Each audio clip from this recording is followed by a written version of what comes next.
Iran వాళ్ళు మొత్తానికి యుద్ధాన్ని ఆపేస్తానని చెప్తున్నారు. కానీ దానికి అమెరికా, ఇజ్రాయెల్ 3 పనులు చేయాలంట. ఆ 3 ఏంటి దాన్ని ఫస్ట్ మాట్లాడుకుందాం. ఎందుకంటే ఇరాన్ అడుగుతున్న 3 విషయాలు ఏంటో మీకు అర్థమైతే యుద్ధం అసలు ఆగుతుందా లేదా అన్న క్లారిటీ మనకు వస్తుంది.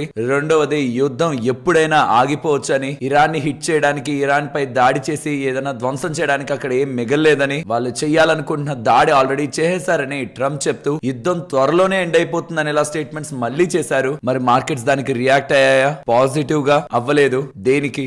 దీని గురించి మాట్లాడుకుందాం. అండ్ బంగారం ఇయర్ ఎండింగ్ కల్లా 15% దగ్గరగా పెరగచ్చని, 2029 కల్లా ఆల్మోస్ట్ 80 నుంచి 100% దగ్గరగా పెరగచ్చని, యుద్ధం కారణంగా ఇంపాక్ట్ ని చాలా మంది తక్కువ అంచనా వేస్తున్నారు. బంగారం పై అది పాజిటివ్ ప్రభావం చూపిస్తుంది అనేలా అనలిస్టులు అభిప్రాయపడుతున్నారు. దీని గురించి మాట్లాడుకుంటూ పనిలో పనిగా ట్రంప్ కొత్త ట్యాక్సులు వేయడానికి కొత్త సెక్షన్స్ ని, సెక్షన్ 301 ని తీసుకొస్తున్నట్టు అఫీషియల్ గా అనౌన్స్ చేశారు. దీంట్లో ఇండియా పేరు కూడా కనిపిస్తుంది. జపాన్ తర్వాత ఇండియా పేరు. ఇదేమన్నా మార్కెట్ ని వల్ల పడేసిందా? దీని ఒక ఇంపాక్ట్ మార్కెట్ మీద ఎలా ఉంటుంది? దీని గురించి కూడా మాట్లాడుకోవాలి. ఈ యుద్ధం కారణంగా నష్టపోయిన కంట్రీస్ ఏమైనా ఉన్నాయంటే ఇరాన్ నష్టపోయి ఉంటుంది, ఇజ్రాయెల్ నష్టపోయి ఉంటుంది, ఈవెన్ యుఎస్ఏ కూడా నష్టపోయి ఉంటుంది. అండ్ చాలా కంట్రీస్, ఇతర కంట్రీస్ నష్టపోయి ఉంటాయి. కానీ లాభపడిన కంట్రీ ఏదైనా ఉందా అంటే అది రష్యా. ఎందుకనేది డీటెయిల్డ్ గా మాట్లాడుకోవాలి ఇవాళ. అండ్ దాంతో పాటు ఈ గ్యాస్ సప్లై అనేది తగ్గడం కారణంగా ఏ సెక్టార్ కి ఎలాంటి ఇంపాక్ట్ ఉంటుందన్న డేటాని మీకు ప్రెజెంట్ చేస్తాను. అలాగే ఈ గ్యాస్ సప్లై తగ్గడం కారణంగా ఏ స్టాక్స్ కి లాభమో కూడా మాట్లాడుకుంటూ, లాస్ట్ కొద్ది సంవత్సరాలుగా మార్కెట్ పెద్దగా పెరగలేదు కదా, ఇలా గతంలో ఎప్పుడెప్పుడు జరిగింది, అలా జరిగిన తర్వాత మార్కెట్ ఎంతలా రియాక్ట్ అయిందన్న డేటాని ప్రెజెంట్ చేస్తూ ఇంకొన్ని కీలకమైన అప్డేట్స్ ఉన్నాయి ఇండియా అండ్ గ్లోబల్ గా కూడా. ద వెరీ ఇంపార్టెంట్ థింగ్, ఇండియాకి సంబంధించిన క్రూడ్ ఆయిల్ అండ్ ఈ గ్యాస్ ని క్యారీ చేస్తున్న ట్యాంకర్స్ ని, ఆ షిప్స్ ని ఇరాన్ వాళ్ళు వదిలారు స్ట్రైట్ ఆఫ్ హార్మూజ్ నుంచి పాస్ అవ్వడానికి. సో మన ఎనర్జీ రిలేటెడ్ గా ఉంటున్న ఇష్యూస్ సార్ట్ అవుట్ అయినట్టేనా? దీని రిలేటెడ్ గా ఉంటున్న ఇంపార్టెంట్ డేటా అండ్ గ్లోబల్ గా ఉంటున్న ఇంపార్టెంట్ డేటా పాయింట్స్, ఎఫ్ఐఎస్ ఒక సెల్లింగ్, మార్కెట్ రిలేటెడ్ గా స్పెషల్లీ విక్స్ రిలేటెడ్ గా డేటాని మాట్లాడుకోవాలి. నిన్న ఒక రకమైన ప్రైస్ యాక్షన్ కనిపించింది విక్స్ లో, బట్ ఇవాళ డిఫరెంట్ యాక్టివిటీ కనిపించింది. సో దట్ మార్కెట్ లో పానిక్ ఆర్ ఫియర్, ఏదైతే వార్ రిలేటెడ్ గా ఇంపాక్ట్ మార్కెట్ లో కనిపిస్తుందో అది ఇంకొంత ఎండింగ్ స్టేజ్ కి వచ్చినట్టు మనం అనుకోవచ్చా? దీని రిలేటెడ్ గా డేటాని, విక్స్ రిలేటెడ్ గా మాట్లాడుకుంటూ ఎఫ్ఐఎస్ సెల్లింగ్ ని, ఉంటున్న ఈవెంట్స్ ని, యూఎస్ అండ్ ఇండియాకి సంబంధించిన సిపిఐ ఇన్ఫ్లేషన్ డేటా అప్డేట్ అవుతుంది. వీటి గురించి మాట్లాడుకుంటూ ఇవాల్టి మన మార్కెట్ అనాలిసిస్ ని ఎండ్ చేద్దాం. Hello friends, welcome to day trader Telugu. Good evening. First, Iran కి సంబంధించిన ప్రెసిడెంట్ చేస్తున్న ఇంపార్టెంట్ స్టేట్మెంట్స్ ని మీకు ఇక్కడ స్క్రీన్ మీద పెడుతున్నాను. రష్యా అండ్ పాకిస్తాన్ గవర్నమెంట్స్ తో మేము కాంటాక్ట్ లో ఉంటున్నాం. ఇరాన్ మిడిల్ ఈస్ట్ లో టెన్షన్స్ ని పెంచాలని చూసే కంట్రీ కాదు. మేము యుద్ధాన్ని ఆపేస్తాం, మా రిలేటెడ్ గా రైజ్ అవుతున్న కాన్ఫ్లిక్ట్ ని ఆపేస్తాం. ఈ 3 విషయాలు మాకు తేలాలి. మొదటిది, acceptance of Iran's indisputable rights. Indisputable rights అంటే వాళ్ళ మీనింగ్, వాళ్ళ కంట్రీకి కావాల్సిన రిక్వైర్మెంట్ ఉందనుకున్న ఏదైనా వాళ్ళు చేయాలనుకుంటుంటే, అంటే వాళ్ళకి రైట్ ఉంది అని వాళ్ళు అనుకుంటుంటే దాంట్లో ఏ ఒక్క దేశం కూడా వేలు పెట్టకూడదు. వాళ్ళ ఇంటర్నల్ మీనింగ్, ఆ ఒక లైన్ ఒక మీనింగ్, న్యూక్లియర్ వెపన్స్ రిలేటెడ్ గా మేము టెస్టింగ్ చేసుకొని మా పీస్ ఆర్ మా శాంతి ఒకవేళ దెబ్బతింటే వాడుకోవడానికి ఆ వెపన్ ఉండాలని మేము అనుకుంటూ దాని పరంగా మేము వర్క్ చేస్తుంటే దాన్ని అడ్డుకోవాలని ప్రయత్నించకూడదు. దీనికి ఇజ్రాయెల్ ఒప్పుకుంటుందా?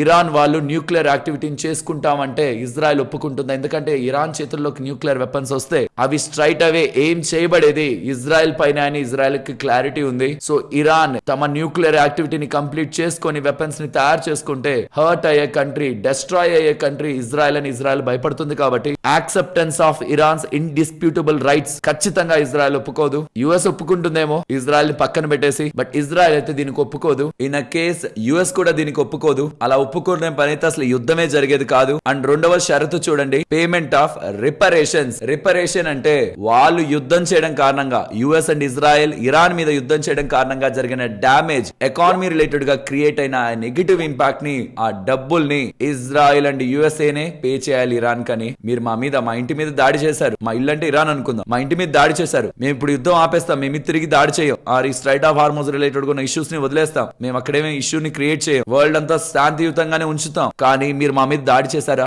మా ఇల్లు డ్యామేజ్ అయింది, మరి దానికి డబ్బులు ఎవరు కడతారు? మీరే కట్టాలి. యుఎస్ కి ఇజ్రాయెల్ కి చెప్తున్నారు వాళ్ళు. ఫైనల్ ఇది important, international guarantees against future aggression అంటున్నారు. భవిష్యత్తులో ఇంకెప్పుడు కూడా వీళ్ళ మీద దాడి చేయకూడదు, యుఎస్ కానీ ఇజ్రాయెల్ కానీ ఏ పరిస్థితుల్లోనూ దాడి చేయకూడదు అనే గ్యారంటీ ఇస్తే అప్పుడు యుద్ధం ఆపేస్తామని ఇరాన్ వాళ్ళు చెప్తున్నారు. వాళ్ళ వాళ్ళు అడిగింది రైటా రాంగ్ పక్కన పెడితే వాళ్ళు అడిగింది ఖచ్చితంగా ఇజ్రాయెల్ ఒప్పుకోదు. 50-60% యుఎస్ కూడా ఒప్పుకోదు. అన్లెస్ వాళ్ళు బాగా డామేజ్ అయిపోతున్నారు యుఎస్ వాళ్ళు దీంట్లో ఇరుక్కోని అనుకుంటే తప్పించి పక్కకైనా వెళ్ళిపోతారేమో, కానీ వీటికి మాత్రం ఒప్పుకోరు. తిరిగి డబ్బులు ఇచ్చే ప్రయత్నం ఇరాన్ కి అయితే యుఎస్ఏ ఖచ్చితంగా చేయదు. ఫ్యూచర్ లో దాడి చేయమని కూడా హామీ ఇవ్వదు. అండ్ ఫస్ట్ ఇంపార్టెంట్ థింగ్, వాళ్ళ న్యూక్లియర్ యాక్టివిటీని టచ్ చేయకుండా ఉండాలంటే ఆ మాత్రం దానికి న్యూక్లియర్ డీల్ అని న్యూక్లియర్ టాక్స్ అని యుఎస్ఏ అంత ఎఫర్ట్స్ పెట్టాల్సిన అవసరం లేదు. సో ఈ మూడింటిని కూడా యుఎస్ఏ అండ్ ఇజ్రాయెల్ ఒప్పుకోవు. కాబట్టి ఆబ్వియస్లీ ఇరాన్ సైడ్ నుంచి ఉంటున్న కండిషన్స్ ఫుల్ఫిల్ అవ్వని పక్షంలో యుద్ధం కంటిన్యూ అవుతుందా అంటే ఇరాన్ వీటికే కట్టుబడి ఉంటే మాత్రం ఈ యుద్ధం అలానే కంటిన్యూ అవుతుంది. కాబట్టి ఇరాన్ వాళ్ళు ఒక ప్రెస్ కాన్ఫరెన్స్ ని నిర్వహిస్తూ మా రిలేటెడ్ గా టార్గెట్ చేసి మమ్మల్ని హర్ట్ చేయాలని ప్రయత్నించి మమ్మల్ని డిస్ట్రాయ్ చేయాలనుకుంటే మేం చేసే యాక్టివిటీస్ తో $200 per barrel కి ప్రెసెంట్ 100 దగ్గర ఉన్నాం. $200 per barrel కి క్రూడ్ ఆయిల్ వెళ్తుంది.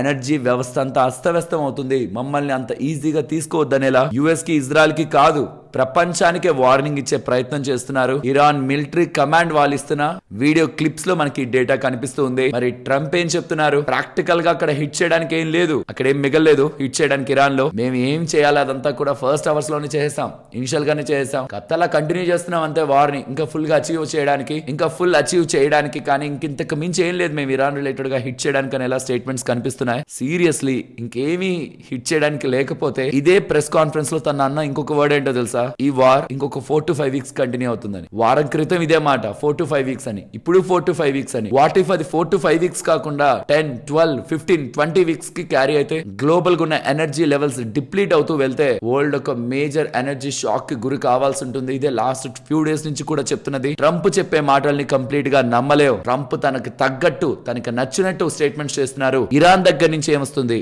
అండ్ ఇతర మిడిల్ ఈస్టర్న్ కంట్రీస్ నుంచి ఏమొస్తుంది అనేది నేను ప్రైమరీగా గమనిస్తున్నానని మార్కెట్ పెరిగిన రోజు కూడా చెప్పాను, ఇప్పుడు కూడా అదే చెప్తున్నాను. ఇతని దగ్గర నుంచి ఏమొస్తున్నాయి కాదు, ఇరాన్ దగ్గర నుంచి అండ్ మిడిల్ ఈస్ట్ కంట్రీ దగ్గర నుంచి ఏమొస్తున్నాయి. ఈవెన్ ఇజ్రాయెల్ దగ్గర నుంచి వచ్చే మాటను నమ్మచ్చేమో, కానీ యుఎస్ఏ దగ్గర నుంచి ఎస్పెషల్లీ ట్రంప్ దగ్గర నుంచి వచ్చే మాటలు నమ్మడం అయితే ప్రెసెంట్ మనకి లాజిక్ అనిపించట్లేదు. ఇరాన్ ఏం చెప్పింది, యుఎస్ఏ ఏం చెప్పిందో విన్నాం, ట్రంప్ ఏం చెప్పాడో చూస్తాం. ఇజ్రాయెల్ ఏం చెప్తున్నారు, ఇజ్రాయెల్ వాళ్ళు క్లియర్ గా చెప్తున్నారు మేము యుద్ధం ఆపం, మాకంటూ ఒక టైం లైన్ లేదు, అంటే ఈ టైం లైన్ లోపు ఎండ్ చేయాలని. ట్రంప్ ఏమో 4 to 5 weeks అంటున్నారు, అలా ఏం మాకు లేదు. మా అన్ని ఆబ్జెక్ట్స్ ని అచీవ్ చేసిన తర్వాత యాజ్ లాంగ్ యాజ్ నెసెసరీ మేము ముందుకు వెళ్తూనే ఉంటాం యుద్ధం రిలేటెడ్ గా అని చెప్తున్నారు. సో క్లియర్ గా ఇరాన్ వెనక్కి తగ్గుతున్నట్లు చెప్పట్లేదు, ఇజ్రాయెల్ వెనక్కి తగ్గుతున్నట్లు చెప్పట్లేదు. యుఎస్ కి సంబంధించిన ట్రంప్ మాత్రమే ఇంకేం లేదు అక్కడ చేయడానికి, అన్ని అచీవ్ అయిపోయాం, 4 నుంచి 5 వారాల్లో ఎండ్ అయిపోతుంది అనే స్టేట్మెంట్స్ చేస్తున్నారు. తన గతంలో చేసిన చాలా స్టేట్మెంట్స్ ఇండియా రిలేటెడ్ గా, రష్యా యుక్రెయిన్ రిలేటెడ్ గా, ఇరాన్ రిలేటెడ్ గా మల్టిపుల్ స్టేట్మెంట్స్, చైనా రిలేటెడ్ గా చేసిన మల్టిపుల్ స్టేట్మెంట్స్, ఎక్కడ స్టెబిలిటీ లేదు. కాబట్టి తన వాదనని పక్కన పెడితే, తన మాటల్ని పక్కన పెడితే ఇరాన్ ఇజ్రాయెల్ దగ్గర నుంచి వస్తున్న మాటలు మాత్రం ఇప్పుడే వార్ ఎండ్ అవుతుందని ఒక సినారియో లేవు. కాబట్టి ఇది మార్కెట్ భయపడింది. ఫస్ట్ అయితే ట్రంప్ చెప్పిన మాటల్ని ఆహా ఓహా అనుకొని మార్కెట్లు బాగానే రియాక్ట్ అయ్యాయి, కానీ తర్వాత జరుగుతున్న సిచ్యువేషన్స్, ఆ స్ట్రైట్ ఆఫ్ హార్మోస్ దగ్గర వస్తున్న షిప్స్ మీద జరుగుతున్న అటాక్స్, మార్కెట్ కి క్లారిటీ వచ్చింది ట్రంప్ చెప్తున్నది కాదు, అక్కడ సిచ్యువేషన్ డిఫరెంట్ గా ఉందని. ఇంకొక విషయం కూడా చెప్పాలి, ఐఈఏ వాళ్ళు, మీరు జస్ట్ గూగుల్లో ఐఈఏ అని సెర్చ్ చేస్తేనే IEA to release record 400 million barrels of oil అని కనిపిస్తుంది. ఐఈఏ దగ్గర ఏమైనా 400 million barrels ఉన్నాయా అంటే వాళ్ళ దగ్గర 400 million barrels లేవు. ఆ ఐఈఏ కింద, ఇంటర్నేషనల్ ఎనర్జీ ఏజెన్సీ కింద మెంబర్స్ ఉంటారు. వాళ్ళ దగ్గర నుంచి 400 million barrels, మన ప్రపంచానికి ఒక రోజుకి 100 million barrels కావాలి. 100 million barrels, 100 to 120 million barrels. So 400 million barrels అంటే సుమారుగా 4 రోజులకు సంబంధించిన మొత్తం ప్రపంచానికి సంబంధించిన క్రూడ్ ఆయిల్ ని రిలీజ్ చేస్తున్నారంట. ఇప్పుడు ఇరాన్ క్రైసిస్ కారణంగా సుమారుగా 20% of global crude oil impact అయింది. అంటే ఒక 20 million barrels దగ్గరగా పర్ డే ఇంపాక్ట్ అయింది. అంటే ఈ 400 million barrels కలిసి సుమారుగా 20 రోజులు ఈ ఇరాన్ ఒక వార్ ని కంటైన్ చేయగలవు, ఆపగలవు, ఆ ఇంపాక్ట్ ను ఒక క్లోజర్ లోకి తీసుకురాగలవు. కానీ పాయింట్ అంతా ఇమీడియట్ గా రిలీజ్ చేస్తున్నారా వాళ్ళు? అసలు ఏ కంట్రీ రిలీజ్ చేస్తుంది, ఎప్పుడు రిలీజ్ చేస్తుంది, దాని టైం పీరియడ్ ఏంటి, అండ్ అసలు అది ఏ రూట్ నుంచి వస్తుంది, స్ట్రైట్ ఆఫ్ హార్మోన్స్ నుంచి కాదా, అసలు ఎక్కడి నుంచి వస్తుంది, ఈ క్లారిటీలు మనకు లేవు. సో కాబట్టి 400 million barrels దగ్గరగా రిలీజ్ చేస్తారు అన్న వార్త వచ్చినప్పటికి కూడా మార్కెట్ దాన్ని పాజిటివ్ గా తీసుకోలేదు. ఇన్ఫాక్ట్ దీన్ని కొంత మనం నెగిటివ్ గానే చూడాలి. ఎందుకంటే రష్యా యుక్రెయిన్ క్రైసిస్ నడిచిందా, అప్పుడు వీళ్ళు రిలీజ్ చేసింది ఎంతో తెలుసా, 200 million barrels కంటే తక్కువ. రష్యా యుక్రెయిన్ కంటే ఇది చాలా పెద్దదని వీళ్ళు భావిస్తూ దానికి డబల్ ద బ్యారల్స్ వీళ్ళు ఇప్పుడు రిలీజ్ చేస్తున్నారంటే ఇమీడియట్ గా వార్ ఎండ్ అయిపోతుంది అని ఒక క్లారిటీ వీళ్ళకుంటే, రష్యా యుక్రెయిన్ క్రైసిస్ లో అంత పెద్ద క్రైసిస్ నడుస్తున్నప్పుడే 200 million barrels దగ్గరగా రిలీజ్ చేసిన వాళ్ళు ఇప్పుడు 400 million barrels రిలీజ్ చేస్తారా? ఇది కూడా one of the important question. IEA, international energy agency, ఇది Paris based autonomous inter governmental agency. 32 member countries ఉంటాయి, 13 అసోసియేషన్ కంట్రీస్ ఉంటాయి. గ్లోబల్ గా ఉన్న 75% ఆఫ్ ఎనర్జీని, గ్లోబల్ ఒక ఎనర్జీ డిమాండ్ ని ఇది రిప్రజెంట్ చేస్తుంది. సో ఇంత పెద్ద ఆర్గనైజేషన్ ఆర్గనైజేషన్ కి ఎనర్జీ రిలేటెడ్ గా క్లారిటీ ఉండి సో దట్ ఈ ఇష్యూ వెంటనే ఎండ్ అవ్వదన్న క్లారిటీ ఉండే 400 మిలియన్ బ్యారల్స్ దగ్గరగా రిలీజ్ చేద్దామని డిసైడ్ అయ్యారు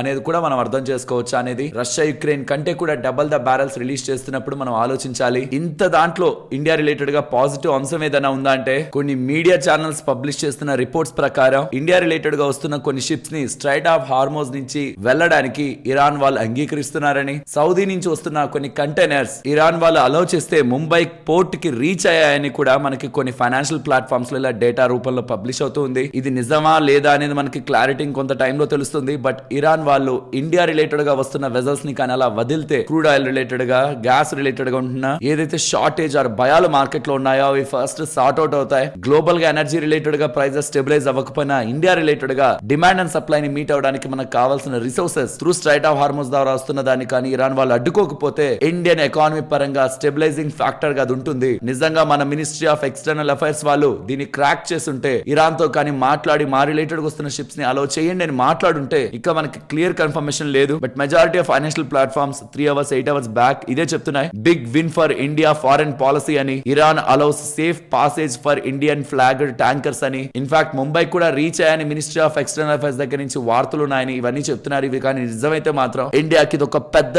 విన్ అనే చెప్పాలి. ప్రైజెస్ పరంగా, స్టాక్ మార్కెట్ పరంగా కాదు, డిమాండ్ అండ్ సప్లై పరంగా, తద్వారా చాలా కంపెనీస్ ఒక బిజినెస్ పరంగా ఇది స్టెబిలైజ్ చేస్తుంది. మరి చూడాలి ఈ వార్తలు ఎంతవరకు నిజమని. అండ్ ఎవరైతే మార్కెట్ లో రీసెంట్ టైమ్స్ లో ఈ గ్యాస్ ఒక షార్టేజ్ వల్ల ఎలక్ట్రిక్ కుక్కర్స్ కానీ, ఈ ఇండక్షన్ కుక్ టాప్స్ కానీ డిమాండ్ ఉంటుందని, stove craft, butterfly, even TTK Prestige related గా షేర్లు రీసెంట్ టైమ్స్ లో పెరుగుతూ ఉన్నాయో, ఈ ఇష్యూ సార్ట్ అవుట్ అయిపోతుంది అన్న టైంలో క్లారిటీ ఉంటుంది చూసారా, ఆ స్టాక్స్ లో ఫాల్ మనకు కనిపిస్తుంది. అండ్ ప్యారల్ గా ఇక్కడ మీకు కనిపిస్తున్న స్టాక్స్ అన్ని కూడా గ్యాస్ ఒక సప్లై తగ్గడం కారణంగా ఇంపాక్ట్ అయ్యే స్టాక్స్ అన్నమాట. Restaurant stocks, restaurant brands, Asia speciality restaurants and QSR, Jubilant కానీ, దివ్యాని కానీ, సఫైర్ కానీ, వెస్ట్ లైఫ్ కానీ, ఇవి food delivery, Swiggy, Zomato, glass manufacturing, Borosil, beverage company, beverage ఉంటాయి కదా అవి, plus beverages like Varun beverages ఇవి కానీ, ఎందుకంటే గ్యాస్ ద్వారానే ఆల్మోస్ట్ 40% ఆఫ్ ద వాళ్ళ ఎనర్జీ నీడ్ ఉంటుంది వాళ్ళ ప్రొడక్షన్ లో. అండ్ FMCG కంపెనీస్ కి సిరామిక్ మ్యానుఫాక్చర్స్, ఇది important, 30% of the manufacturing cost ఇందులో నుంచే ఉంటుంది వాళ్ళకి.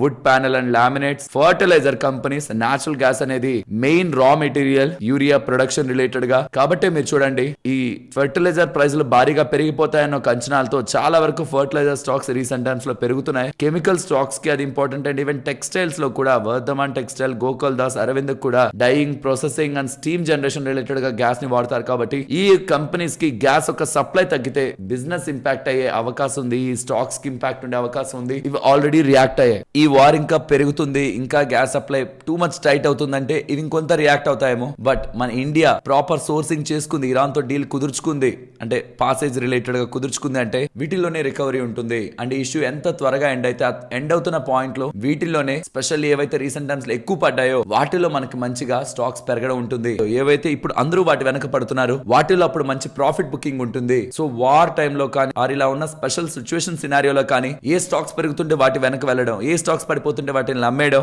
అంత రైట్ డెసిషన్ అవ్వదు. ఈ ఇష్యూ ఎప్పుడు ఎండ్ అయ్యే అవకాశం ఉంది. ఆ ఒక్క క్లారిటీ మనకుంటే పడుతున్న స్టాక్స్ ని కొనడం, ఫండమెంటలీ మంచిగా బిజినెస్ జనరేట్ చేస్తున్న కంపెనీస్ ని పడుతున్న వాటిని మనం కొనడం, సో దట్ ఇష్యూ ఎండ్ అవుతుందన్న పాయింట్ లో పెరుగుతాయి చూసారా, వాటిల్లో మంచి డబ్బులు మనం సంపాదించవచ్చు. ఎగ్జాంపుల్ టెక్స్టైల్ స్టాక్స్ చూడండి, US ఇండియాతో ట్రేడ్ డీల్ కుదుర్చుకుంటుందన్న క్లారిటీ మనకుంది, కానీ ఎప్పుడో మనకు క్లారిటీ లేదు. కుదుర్చుకుంటుంది అన్న క్లారిటీ ఉన్న వాళ్ళు టెక్స్టైల్ స్టాక్స్ చాలా బాగా పడినప్పుడు ఎలాగో ట్రేడ్ డీల్ కుదురుతుంది, నెల 2 నెలలు 3 నెలలు సంవత్సరం ఎప్పుడో ఒకటి కుదురుతుంది అనుకొని ఆ బాగా పడిన టెక్స్టైల్ స్టాక్స్ ని కొనుక్కొని ఉంటే మహా అయితే అవి ఒక 10-20%, 30% పడతాయేమో, అది కూడా ప్రాబబిలిటీ తక్కువ. కానీ పెరగాల్సి వచ్చినప్పుడు అవి 50% దగ్గరగా పెరిగాయి ట్రేడ్ డీల్ కుదిరింది అనేసరికి. సో ఎప్పుడైనా మార్కెట్ లో పానిక్ ఉన్నప్పుడు కొంచెం రిలాక్స్ అయ్యి మనం దేంట్లో డబ్బులు పెడితే అది ఫండమెంటలీ చాలా మంచి company, strong cash generating company. ఇప్పుడేదో గ్యాస్ తగ్గిందనేసరికి స్టాక్ పడిపోతుంది, కంగారు పడాల్సిన అవసరం లేని కంపెనీ ఏంటో చూసుకొని బ్యాలెన్స్ షీట్ కొంత లీన్ గా, మరీ ఎక్కువ డెట్ లేకుండా కొంత లీన్ గా ఏదైనా షాక్ ఉన్న అబ్జార్బ్ చేసుకునే లాంటి పొజిషన్ లో కంపెనీ ఉంటే ఆ వస్తున్న ఫాల్ టెంపరీగా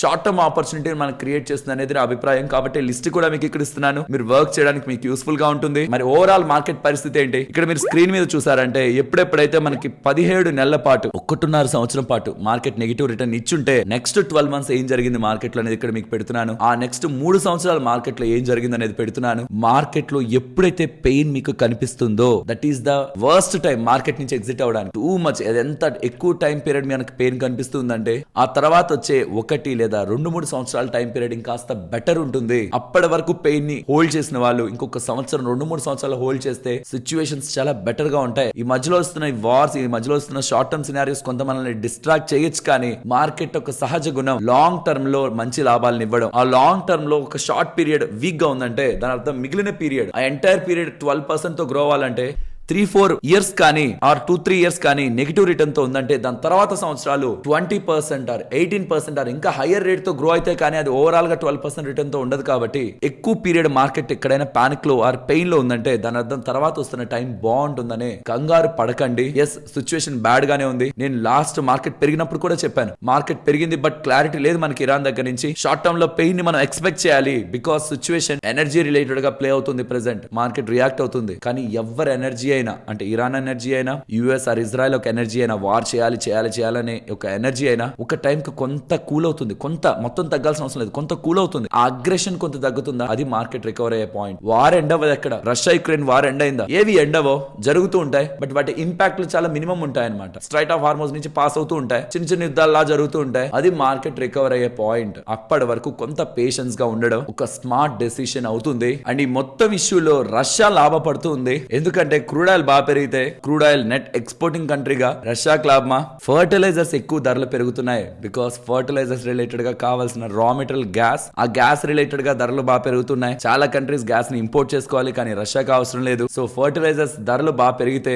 ఫర్టిలైజర్స్ ఒక మార్కెట్ ఎంటైర్ రష్యా రిలేటెడ్ గా గ్లోబల్ గా 20% ఉంటుంది. కానీ ఇప్పుడు రిస్ట్రిక్షన్స్ వచ్చేసరికి, ఫర్టిలైజర్స్ ఒక ఇంపాక్ట్ ఎక్కువ అయ్యేసరికి, కొరత ఏర్పడేసరికి రష్యా ఒక మార్కెట్ 31% కి పెరిగింది. మీకు ఇక్కడ కొన్ని ఫర్టిలైజర్ కంపెనీస్ ఒక షేర్లు పెడుతున్నాను. లాస్ట్ 1 మంత్ లో అవి ఎంత పెరిగాయి చూడండి. గ్లోబల్ గా ఉన్న కంపెనీస్, ఇండియా కాదు. ఎందుకు ఇంతలా పెరిగాయి లాస్ట్ 1 మంత్ లో? Because of the supply and demand. ఆ ఫర్టిలైజర్స్, యూరియా రిలేటెడ్ గా కావాల్సిన గ్యాస్ యొక్క సప్లై వీక్ అవుతుండడం, చాలా కంట్రీస్ అవి ప్రొడ్యూస్ చేయలేవు, కాబట్టి ధరలు పెరుగుతాయి. దాని ద్వారా మార్జిన్స్, ప్రాఫిట్స్ పెరుగుతాయి అనే ఉద్దేశంతోనే ఈవెన్ ఇండియాకి సంబంధించిన ఫర్టిలైజర్ స్టాక్స్ లో కూడా మనకు ఆ పెరుగుదల కనిపిస్తుంది. బట్ దీని కారణంగా అధికంగా లాభపడబోయే కంట్రీ ఏదైనా ఉందా అంటే రష్యా, తర్వాత చైనా కూడా. ఈవెన్ బ్లూంబర్గ్ రిలేటెడ్ గా ఉంటున్న కథనాల ప్రకారం ఇండియా చైనాని యూరియా రిలేటెడ్ గా సప్లై కోసం అడుగుతూ ఉందని. గ్యాస్ తక్కువ అవడం కారణంగా ఇండియాలో యూరియా యొక్క ప్రొడక్షన్ తగ్గేసరికి చైనాని ఇండియా అడుగుతుంది ఫర్టిలైజర్ ఆర్ యూరియా కోసం అనేలా బ్లూంబర్గ్ వాళ్ళైతే ఒక రిపోర్ట్ ని పబ్లిష్ చేశారు. ఎంతవరకు నిజం తెలియదు, కానీ కొరత అయితే ఏర్పడుతుంది. దీని కారణంగా ఏం జరుగుతుంది చెప్పండి? ఫర్టిలైజర్స్ ఒక కొరత ఏర్పడి పంటలు ఇంపాక్ట్ అయితే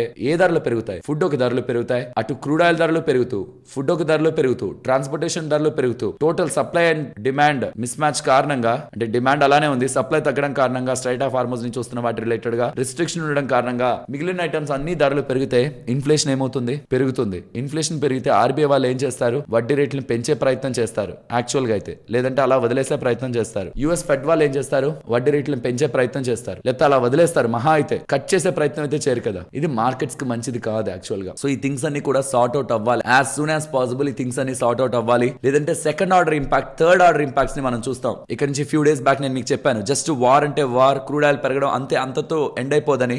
ఈ క్రూడ్ ఆయిల్ పెరగడం కారణంగా ఏమేమి ఇంపాక్ట్ అవుతాయి? మన రూపీ ఇంపాక్ట్ అవుతుంది. ఈ రూపీ ఇవాళ ఆల్ టైమ్ లోకి వెళ్ళింది, అండ్ దాని కారణంగా చాలా కంపెనీస్ ఒక ప్రొడక్షన్ ఇంపాక్ట్ అవుతుంది. ఆ ప్రొడక్షన్ ఇంపాక్ట్ అవడం వల్ల బయట ధరలు పెరుగుతాయి, ఫుడ్ ఒక ధరలు పెరుగుతాయి, ట్రాన్స్పోర్టేషన్ ధరలు పెరుగుతాయి, ఇన్ఫ్లేషన్ పెరుగుతుంది. దాని ద్వారా ఆర్బీఐ వాళ్ళు, ఫెడ్ వాళ్ళు ఏం డెసిషన్స్ తీసుకుంటారు, అది మార్కెట్స్ ఎలా ఇంపాక్ట్ చేస్తుంది. నాట్ జస్ట్ క్రూడ్ ఆయిల్ దగ్గర ఆగిపోం, first order, second order, third order impacts markets related గా క్రియేట్ అవుతూ ఉంటాయి. కాబట్టి స్టార్టింగ్ స్టేజెస్ లో దీని ఒక ఇంపాక్ట్ మార్కెట్ మీద గట్టిగా కనిపిస్తున్నట్లుంటుంది. బట్ మార్కెట్ ఓవర్ రియాక్ట్ అయిపోయి ఇంకేం లేదు ఇక్కడ అంత రియాక్ట్ అవడానికి అనుకున్నప్పుడు, ఈవెన్ నెగిటివ్ న్యూస్ ఉన్నా మార్కెట్ దానికంత పానిక్ అవ్వదు. బట్ ఈ వార్ ఫర్దర్ గా ఇలానే కంటిన్యూ అవుతూ వెళ్తే మాత్రం first 1 or 2 months market worst phase ని మనం చూస్తాం. ఇక్కడ నుంచి 1 or 2 months మార్కెట్ ఒక వర్స్ట్ ఫేజ్ ని మనం చూస్తాం. ఈ వార్ కానీ కంక్లూడ్ అవ్వకపోతే ఆ తర్వాత మార్కెట్ కి అలవాటైపోతుంది ఇది. అండ్ కొత్తగా ట్రంప్ సెక్షన్ 301 ని తీసుకొస్తున్నారు ఇండియా మీద, చైనా మీద, European union, Singapore, Switzerland, Norway, Bangladesh, Mexico, Japan, ఇలా అందరి మీద వేస్తున్నారని ఎలా మీకు డేటా కనిపిస్తుంది. ఇదేమైనా కొత్త విషయమా? దీని కారణంగా మార్కెట్ రియాక్ట్ అయిందంటే అసలు కానే కాదు. సుప్రీంకోర్టు వాళ్ళు ట్రంప్ కి అగైనెస్ట్ గా తీర్పిచ్చినప్పుడు ఈ సెక్షన్ గురించి మనం మాట్లాడుకున్నాం. సెక్షన్ 301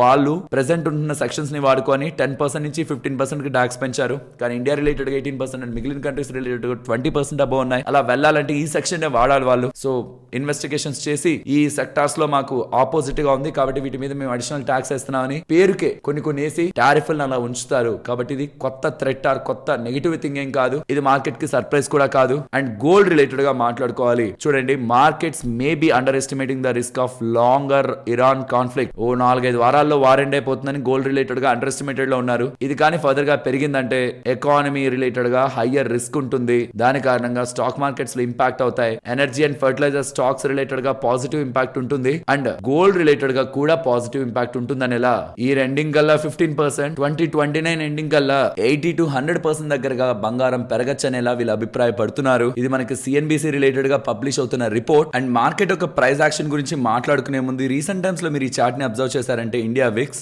ఏప్రిల్ 2025 లో వెళ్లిన లెవెల్స్ ని బ్రేక్ చేస్తూ రీసెంట్ టైమ్స్ లో విక్స్ మళ్ళీ పెరుగుతూ 21 లెవెల్స్ వరకు రావడం జరిగింది. మార్కెట్ లో ఒక సర్టెన్ పానిక్నెస్ ఉందనుకుంటే తప్పించి విక్స్ మనకి ఇలా రియాక్ట్ అవ్వదు. నిన్న స్ట్రాంగ్ గా విక్స్ రియాక్ట్ అయింది. కానీ ఇవాళ ఎంటైర్ మీరు డే చార్ట్ ని చూసారంటే హవర్లీ టైం ఫ్రేమ్ లో పెట్టుకొని చూసారంటే స్టార్టింగ్ మనకి పీక్ విక్స్ రీచ్ అయింది. దాని తర్వాత కూల్ ఆఫ్ అయింది. నిన్నలా కాదు, నిన్న స్టార్టింగ్ ఎక్కడైతే ఉందో అక్కడి నుంచి విక్స్ పెరుగుతూనే ఉంది. అంటే నిన్న మార్కెట్ పడినప్పుడు విక్స్ కంటిన్యూస్ గా ఓపెనింగ్ నుంచి పెరుగుతూ వెళ్ళింది. కానీ ఇవాళ ఓపెనింగ్ ఏదైతే హై ఉందో అక్కడి నుంచి కూల్ ఆఫ్ అవుతూ వచ్చింది. డే లో దగ్గరగా వచ్చింది. సో నిన్న ఏదైతే market end of the point కి మార్కెట్ క్లోజ్ అయ్యే టైం కి పానిక్నెస్ తో క్లోజ్ అయిందో ఇవాళ పానిక్నెస్ తో స్టార్ట్ అయ్యి కొంత కూల్ ఆఫ్ తో క్లోజ్ అయింది. సో ప్రాబబ్లీ ఇంకింతకు మించి ఉండదేమోలే, ఇదే పీక్ ఏమోలే అనుకునేలా పానిక్నెస్ సెటిల్ అవుతుందా అనే ఒక క్వశ్చన్స్ అయితే రైజ్ అవుతున్నాయి. ఇది హవర్లీ టైం ఫ్రేమ్ లో లాస్ట్ 2 days ని కంపేర్ చేసినప్పుడు. బట్ డైలీ టైం ఫ్రేమ్ లో చూస్తే ఈ రీసెంట్ కన్సాలిడేషన్ మొత్తాన్ని కూడా బ్రేక్ చేస్తూ wicks August 2024, April 2025 and May 2025 levels కి అయితే రీచ్ అవుతుంది. అక్కడికి వచ్చిన ప్రతిసారి పానిక్నెస్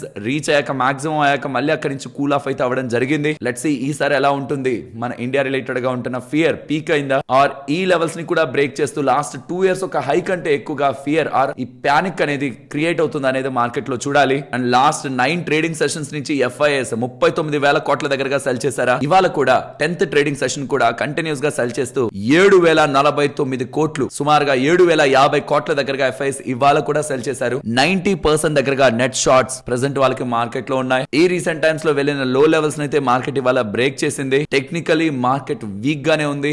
బట్ ఇది వితౌట్ రీజన్ ఫాలో అవుతున్న మార్కెట్ కాదు, విత్ రీజన్ ఫాలో అవుతున్న మార్కెట్. సో ఏదైనా ఒక్క పాజిటివ్ అప్డేట్ ఓవర్ నైట్ లో వచ్చే ఒక్క చిన్న పాజిటివ్ అప్డేట్ అయినా సరే మార్కెట్ లో ఉంటున్న ఎంటైర్ వీక్నెస్ ని కంప్లీట్ గా 360 degrees లో టర్న్ చేస్తుంది. కాబట్టి ఈవెంట్ బేస్డ్ గా మార్కెట్ రన్ అవుతున్నప్పుడు ఈవెంట్స్ మార్కెట్ ని మూవ్ చేస్తూ ఉంటాయి. లెవెల్స్, టెక్నికల్స్ ఇవన్నీ దాని తర్వాత వస్తాయి. కాబట్టి ఇది అయ్యేంత వరకు ట్రేడింగ్ చేస్తున్న వాళ్ళు కూడా ఓవర్ నైట్ పొజిషన్స్ క్యారీ చేస్తున్నప్పుడు జాగ్రత్త.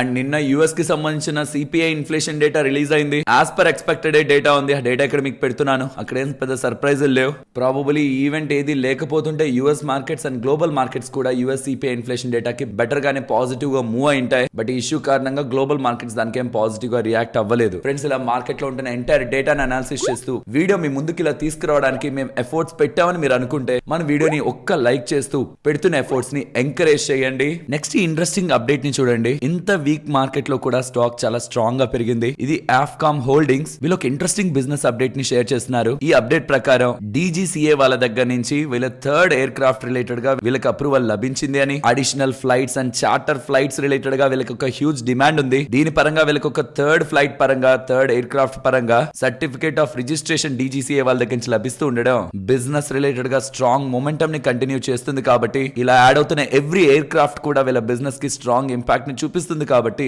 స్టాక్ ఇవాళ స్ట్రాంగ్ గా 8% పెరిగింది. నెక్స్ట్ ఓమ్నిటెక్ ఇంజనీరింగ్ వీళ్ళకి ఇంటర్నేషనల్ కాంట్రాక్ట్ 920 crores విలువ చేసేది జర్మనీ వాళ్ళ దగ్గర నుంచి లభించిందని, ఇది నెక్స్ట్ 5 years లో వీళ్ళు ఎగ్జిక్యూట్ చేస్తారని ఓమ్నిటెక్ ఇంజనీరింగ్ వాళ్ళు చెప్తున్నారు. నెక్స్ట్ ఎన్విరో ఇన్ఫ్రా గురించి మాట్లాడుకోవాలి. వీళ్ళకి 411 crore విలువ చేసే ప్రాజెక్ట్ అమృత్ 2.0 అండర్ లో వీళ్ళకి బీహార్ దగ్గర నుంచి ఔరంగాబాద్ దగ్గర నుంచి లభించిందని, అండ్ ఈ ప్రాజెక్ట్ ఒక నెక్స్ట్ 5 years కంప్లీట్ అయ్యాక నెక్స్ట్ 5 years ఒక ఆపరేషన్ అండ్ మెయింటెనెన్స్ కూడా వీళ్ళే చూసుకుంటారని, దీంతో వీళ్ళ urban water and severe infrastructure related గా ఆర్డర్ బుక్ స్ట్రెంథెన్ అవుతున్నట్టు ఎన్విరో ఇన్ఫ్రా వాళ్ళు అప్డేట్ చేస్తున్నారు. నెక్స్ట్ టీవీఎస్ వాళ్ళు ఒక కొత్త ఈవీ వెహికల్ ని లాంచ్ చేశారు, ఆర్బిటర్ V1 అని. దీని యొక్క వెహికల్ ధర బేస్ ప్రైస్ అండ్ ఎక్స్షోరూమ్ ఒక ధర 49,999 అని చెప్తూ ఇది 1.8 కిలోవాట్ బ్యాటరీతో వస్తుందని, స్టార్టింగ్ ప్రైస్ 50,000 దగ్గరగా ఉంది. కానీ అది BAAS మోడల్ తో అన్నమాట. Battery as a service cost తో ఇందులో మీరు బ్యాటరీని రెంట్ కి తీసుకోవాలి ఆర్ సబ్స్క్రిప్షన్ మంత్లీ బేసిస్ తో తీసుకోవాలి. యూసేజ్ ని బట్టి మీరు డబ్బులు పే చేయాల్సి ఉంటుంది. ఎన్ని కిలోమీటర్స్ తిరుగుతున్నారా ఆర్ ఫిక్స్డ్ గా మంత్లీ కొంత చార్జెస్ తీసుకుంటారు. సో స్టార్టింగ్ కొంత తక్కువతో కొంటున్నట్లు మనకు కనిపిస్తుంది. బట్ స్లోగా అది కూడా మనకి ప్రైసింగ్ లో యాడ్ అవుతూ ఉంటుంది మంత్లీ సబ్స్క్రిప్షన్ కాస్ట్ లా.